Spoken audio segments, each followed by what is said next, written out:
जिनेंद्र दर्शकों, स्वागत है आप सभी का हमारी आज की इस विशेष प्रस्तुति में, जिसमें हम आपको दिखाने जा रहे हैं ज्ञानायतन मधुबन शिखरजी झारखंड में 9 मार्च 2022 को आयोजित पूज्य गुरुदेव आचार्य श्री देवनंदी जी महाराज के परम शिष्य पूज्य मुनि श्री सिद्धांत कीर्ति जी महाराज के मंगल प्रवचन पर आधारित ये विशेष प्रस्तुति।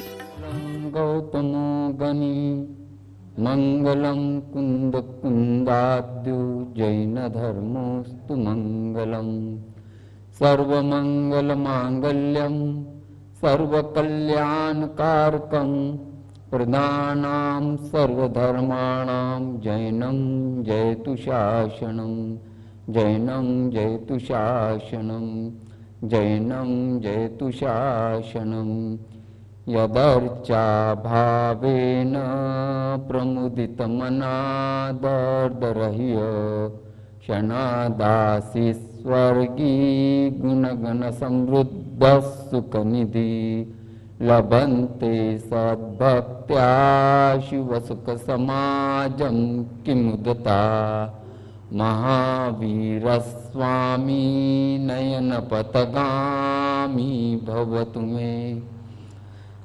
जब लो देवादिदेव प्रथम तीर्थंकर आदिनाथ भगवान की, जब लो देवादिदेव पारसनाथ भगवान की, वर्तमान शासन नायक महावीर स्वामी भगवान की, चारित्र चक्रवर्ती प्रथमाचार्य परम पूज्य श्री शांति सागर जी महाराज की, गणाधिपति गणधराचार्य श्री कुंतु सागर जी महाराज की, जिन्हें हम चारित्र के रूप में विश्व में देखते हैं, ऐसे हमारे महान आचार्य परम पूज्य आचार्य श्री विद्यासागर जी महाराज की, आचार्य धर्म सागर जी महाराज की, मुझ जैसे कंकर को, मुझ जैसे पत्थर को भगवान का रूप प्रदान करने वाले मेरे शिक्षा गुरु, दीक्षा गुरु, प्रज्ञा श्रमण आचार्य श्री देवनंदी जी गुरुदेव की, जैन धर्म की तन और मन से जय जयकार कीजिए। जैन धर्म की,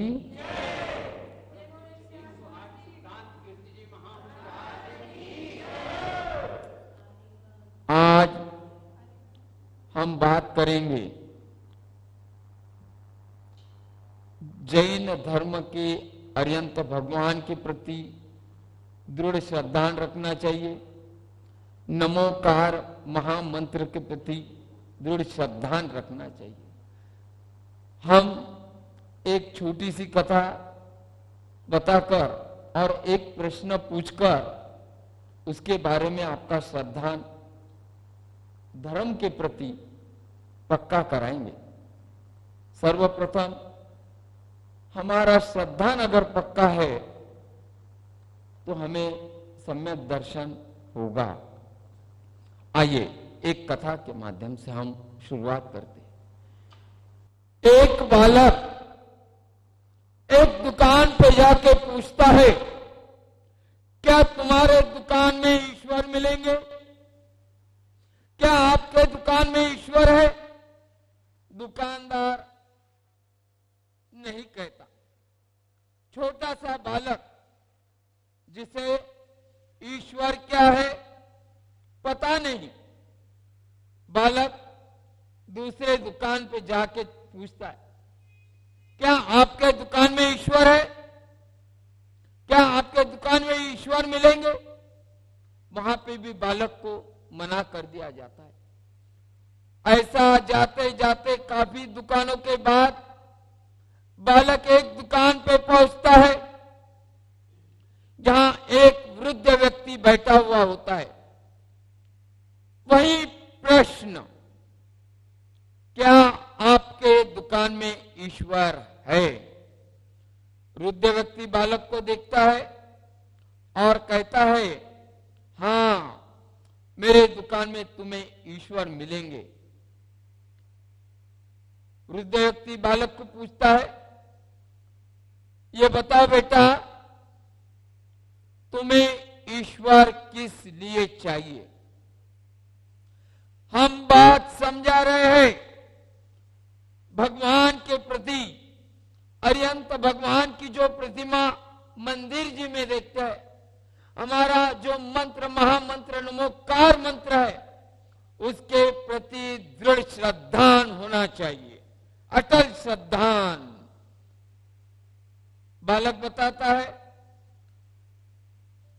मेरी मां इस वक्त हॉस्पिटल में एडमिट है और मुझे डॉक्टरों ने कहा, देखो बेटा, तुम्हारी मां को सिर्फ ईश्वर बचा सकती है।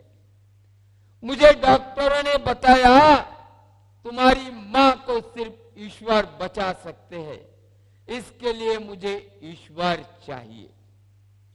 बताओ बेटा, तुम्हारी मां क्या करती है?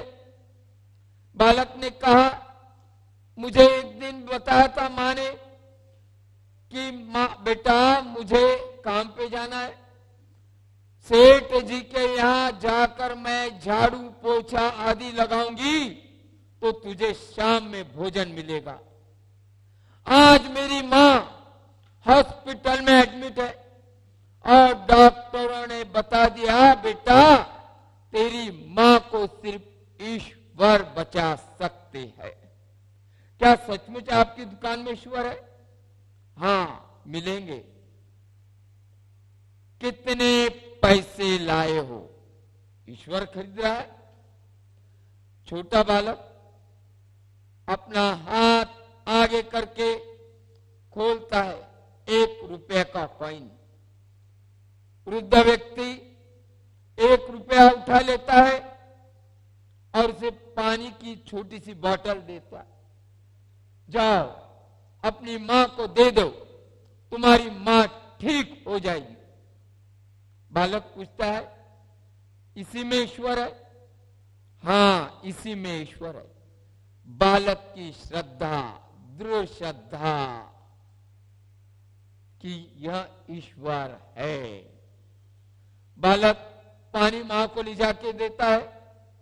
दूसरे दिन बड़े हॉस्पिटल के डॉक्टरों की टीम दवाखाने में आके बालक के मां का ऑपरेशन करते हैं। कुछ दिन उपरांत बालक की मां ठीक हो जाती है। डॉक्टर बालक के मां को हॉस्पिटल का बिल देते हैं और साथ में एक खत देते हैं। हॉस्पिटल का बिल देख के मां घबरा जाती है। डॉक्टर कहते हैं, बहन जी घबराने की कोई बात नहीं, सारा बिल एक वृद्ध व्यक्ति ने दिया है, साथ में आपके लिए खत दिया है।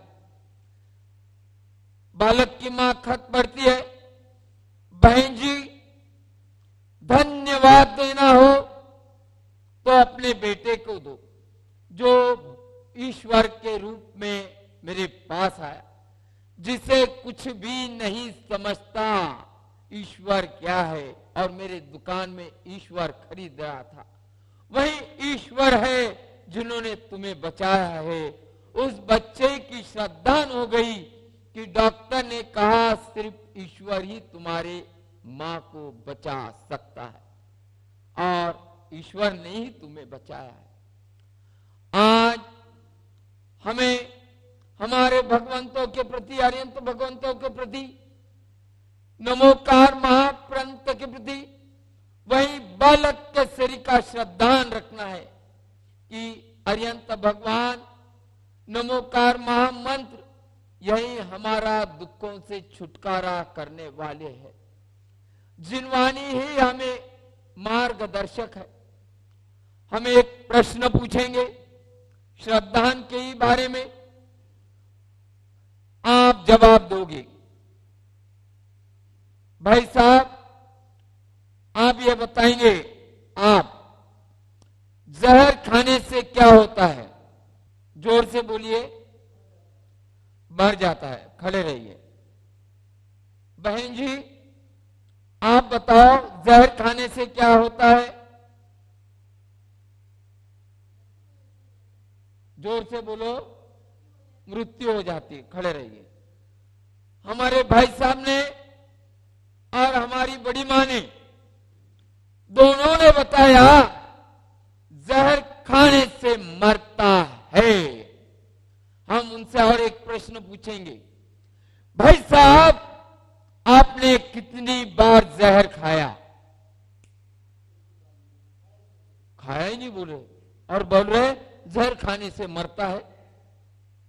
खाया नहीं और बोल रहे हैं जहर खाने से मरता है। हमारी बड़ी मां, आपने बताया जहर खाने से मरता है, आपने कितनी बार जहर खाया? फिर आप कैसा बता रहे जहर खाने से मरता है? सुनी सुनाई बात है। बैठ जाइए, बैठ जाइए। हम यही बतलाना चाहेंगे, जहर हमने किसी ने खाया नहीं, लेकिन बताने से, पढ़ाने से और हमें जो रोज कान पे बातें आती ही है न्यूज़पेपर में आदि से, हम जानते हैं कि सिर्फ जहर खाने से मरता है, खाया किसी ने नहीं है। हमारा श्रद्धान जहर पे पक्का हो गया है, खाया नहीं। ध्यान में रखना, हमारे अरिहंत भगवान के समो शरण लगे थे, वह उनकी वाणी खिरी थी जो गणधरों ने सुनी, और आचार्यों से लेकर जो हम बता रहे हैं पूर्वाचार्यानुक्रमेण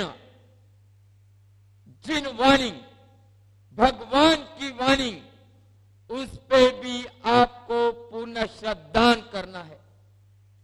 नमोकार महामंत्र जिसका जाप करने से आपको तीर्थंकर प्रकृति का बंध होता है, उस पे भी आपको श्रद्धान करना है। दुर्भाग्य है कि आप लोग जहर पे पूरा श्रद्धान रखते हो, लेकिन भगवान की वाणी जिन वाणी पे श्रद्धान नहीं रखते हो। इसके लिए आप भव भव से चार गतियों में घूमते आ रहे हैं। विश्वास तो जहर पे, चेतावनी दे रहा हूं, चेतावनी। जो जिनवानी ने आपको मोक्ष मार्ग बताया है, जिस जिनवानी ने, आचार्यों ने आपको उपदेश दिया है, इन्हीं मार्ग से चलोगे रत्नत्रय को धारण करके, तो आप दुखों से छुटकारा पाओगे, जन्म मरण के दुखों से छूट जाओगे। ध्यान में रखना, जिनवानी में भगवान ने सारी बातें बता दी है। नीचे से बताऊं या ऊपर से बताऊं? बोलो। निगोद 7 नरक, अच्छे अच्छे नरक है, बहुत बढ़िया है।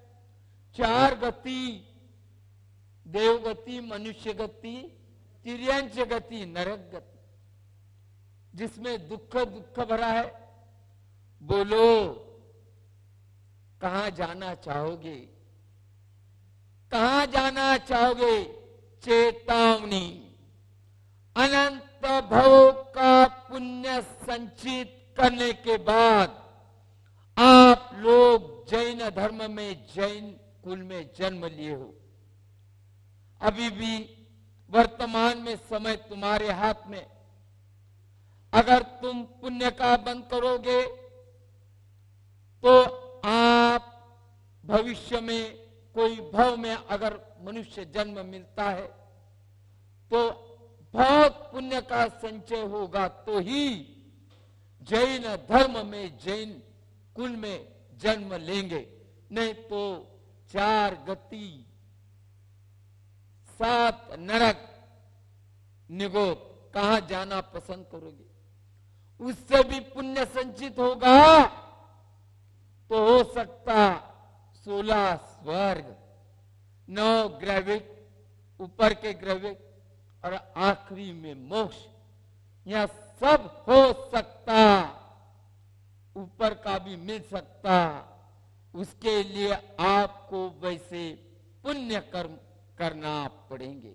पूज्य मुनि श्री के चरणों में नमन करते हुए बार बार कहता हूं कि गुरुदेव आपका आशीष सदा समाज को मिलता रहे और समाज अपने सिद्धांतों का अनुसरण करते हुए आगे बढ़ती रहे। आदरणीय विकास भैया जी अपने विकास पथ की ओर अग्रसर होते रहे, यही भावना बहाते हुए हम इस मांगलिक कार्यक्रम को जिनवाणी की स्तुति के माध्यम से संपन्न करेंगे। आइए पूज्य गुरुदेव के मुखारविंद से हम सब अपने स्थान पे खड़े होकर जिनवाणी स्तुति करेंगे। बोलिए परम पूज्य मुनि श्री सिद्धांत कीर्ति जी महामुनि राज की। मारी माँ जिनवानी थारी तो जय जयकार हो, चरण मारा खिली जो भवसागर तारी दीजो, कर दीजो इतनो उपकार, थारी तो जय जयकार। मारी माँ जिन्म थारी तो जय हो, कुंद कुंद सा थारा बेटा, दुखड़ा जग का मेटा, राचो समय को साथ, थारी तो जय जयकार। मारी माँ जिनवानी। जय जिनेंद्र, मैं प्रिंसी सिंघई जैन, दर्पण रोटी बैंक संस्थापिका जबलपुर से। दर्पण रोटी बैंक समाज सेवी संस्था है जो भूखे को भोजन कराती है। यह संस्था 2017 से चालू है, लगातार अपना काम करती आ रही है। जो कि यह संस्था शनिवार और रविवार को भूखे को भोजन कराती है, जिसमें हम भूखे गली गली जाकर लोगों को खाना खिलाते हैं और रोटियां कलेक्ट करके सब्जी बनाकर उसको पुड़े में पैकेट करने के बाद हम ऐसे ज़रूरतमंदों को ढूंढते हैं जो भूखे हों, रियल में भूखे हों, उनको हम खाना देते हैं। और जो बच्चे भीख मांगते हैं, सड़क पर भीख मांगते हैं, उनको हम शिक्षा दिलाते हैं। रक्तदान, जैसे कि प्रेग्नेंट लेडी हो गई और हॉस्पिटल में जो एडमिट रहते हैं मरीज, उनको हम रक्तदान दिलवाते हैं। आप सभी से रिक्वेस्ट है कि आप सभी जुड़ें, दर्पण रोटी बैंक संस्था से जुड़ें और अपना संपूर्ण छोटा सा योगदान जरूर दें। संपूर्ण ना सही पर छोटा सा योगदान जरूर दें। हम सभी को आगे बढ़ाने का मौका आप ही दे सकते हैं। धन्यवाद। जय जिनेंद्र।